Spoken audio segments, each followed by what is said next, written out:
Lister, tâcher, cocher. Tu ne vis qu'une seule fois. Une agitation m'habite. Je la représente ainsi. Mes terminaisons nerveuses s'adonnent sans répit au tir à la corde. Et pourtant, je suis là. J'avance vers ce que je suis. Et toi, tu vaques aux choses de ta vie. Si bien que je me crois souvent seul en train de vivre ce vacillement cérébral. J'imagine que toi, tu n'as que des préoccupations bien formées, aux contours visibles. Le genre de préoccupations qu'on raye d'une liste. Alors je tente de me rassurer. Et je me rappelle que je sais aussi me charger des préoccupations recensées. Je liste, je tâche, je coche. Je liste, je tâche, je coche. Mais pendant que j'emploie mon temps à éviter mon temps, bien entendu, je me leurre. Reste toujours l'agitation qui surplombe, de l'intérieur, celle sur laquelle se déploie une liste de figures qu'il faudra un jour devenir.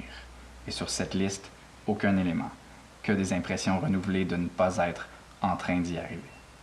Comme génération, je pourrais parler peut-être un peu plus largement parce que je pense que c'est ça que le livre fait finalement, c'est d'amener l'enfant du millénaire, mais d'une manière conceptuelle plutôt qu'individuelle. On se sent peut-être moins comme des enfants qu'on se sentait quand le terme est apparu puis il a commencé à prendre de l'ampleur. Puis peut-être qu'il y avait plus un exercice de marketing là-dedans que de vraiment de parler de notre génération ou plutôt de critiquer nos comportements. Puis je voulais justement sortir de ce discours-là qui je trouvais qui était un peu trop strict, disons, vis-à-vis de notre génération, puis de voir aussi comment on pouvait en parler de manière plus abstraite pour arriver à trouver des patterns qui rejoignent les individus de notre génération.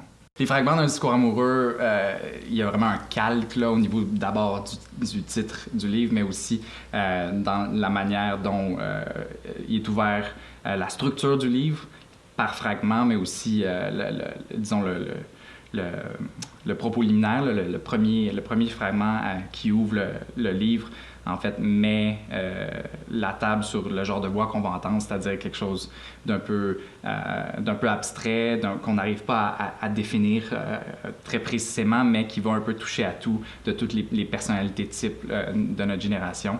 Un peu comme Barthes l'avait fait pour le sujet amoureux, en allant piger finalement dans toutes sortes de sources littéraires. Mais j'ai voulu faire ça, mais à partir de mon expérience, chose que Barthes fait aussi, puis je trouvais ça intéressant justement, ce mélange-là des voix du personnel vers les sources littéraires, puis quelque chose de plus conceptuel. Puis je pense que le fait que je me décrivais aussi à ce moment-là comme un transfuge disciplinaire, j'arrivais de la sociologie, puis ma porte d'entrée vers la littérature, c'était Barthes, qui me montrait que finalement, il pouvait avoir un jeu assez présent dans l'essai littéraire, qui gardait une espèce d'approche théorique ou analytique dans sa manière de traiter les sujets. Et donc, je me suis lancé là-dedans en voulant faire comme Barthes complètement. Puis c'est la voix de l'enfant du millénaire qui m'a permis de tracer ce petit chemin-là.